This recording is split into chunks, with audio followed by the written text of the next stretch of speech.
চাচা আসসালামু আলাইকুম। ওয়ালাইকুম আসসালাম। তুই আবার কেন আছিস আমার উঠানে? তোর চোখের পানি ফালাই দি বন্যাও করে ফেলাস। ওই টাকশাল তার টাকা পয়সাই বল। মহাজন চাচা বিপদে না পড়লে এই সকালবেলা আপনার দুয়ারে আসি কোন? বিশ্বাস করেন আমার কাছে একটা পয়সাও নেই। বিশ্বাসী কি তোর পেট ভরবো রে? তুই ভিটা বন্ধক রাখছো, জমি জমা বন্ধক রাখছো, বন্ধক রাখার তার কিছু নাই। এখন কি তুই নিজের বেচে দিবি? চাচা আমার ছোট ভাই রতন মেলা শিক্ষিত হয়েছে, ওর একটা গতি হইব। একটা চাকরি পাইলে আপনার যা টাকা আছে সব সুদ আসলে দিয়ে দিব। তোরে কি বলি তো, আমি 2 বছর ধরে শুনতাছি তোর রতন চাকরি পাইব, তোর রতন রাজা হইব।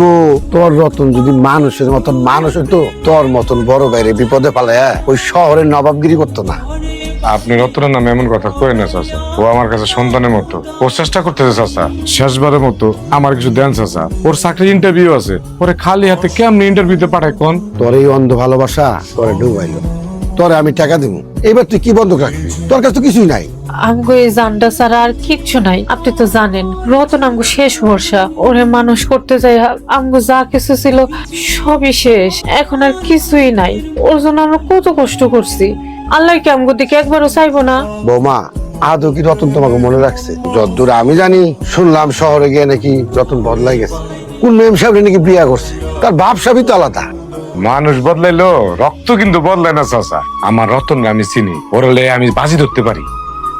আমার জামাইটার মন খারাপ দেখে কিচ্ছু হইতেছে না, এর লেগে আমার ছোট মাইয়াটাও না খাইয়া আছে। শেষবারের মতন আমার মাসুম বাচ্চাটার দিকে তাকায় একটু সাহায্য করেন। এইবার আপনার সব টাকা আমরা শোধ করে দিব। দাদু, তুমি বাবারে বকা দিও না। চাচু আমারে বলছে চাচু চাকরি পেলে তোমার সব টাকা দিয়ে দিব। চাচু আমারে বলছে তুমি বাবারে বইকো না।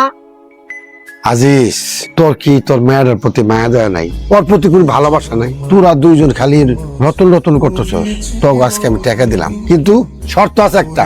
এই যে দলিল, এনে এনে সই কর। আমি জানি চাচা আপনি আবার না করে রাখতে পারবেন না।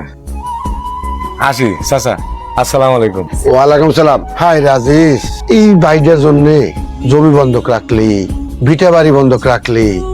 হাই রে বন্ধু, এইটা হলো একটা বন্ধকের সংসার। কয়টা বাজে? কেন, কি হয়েছে?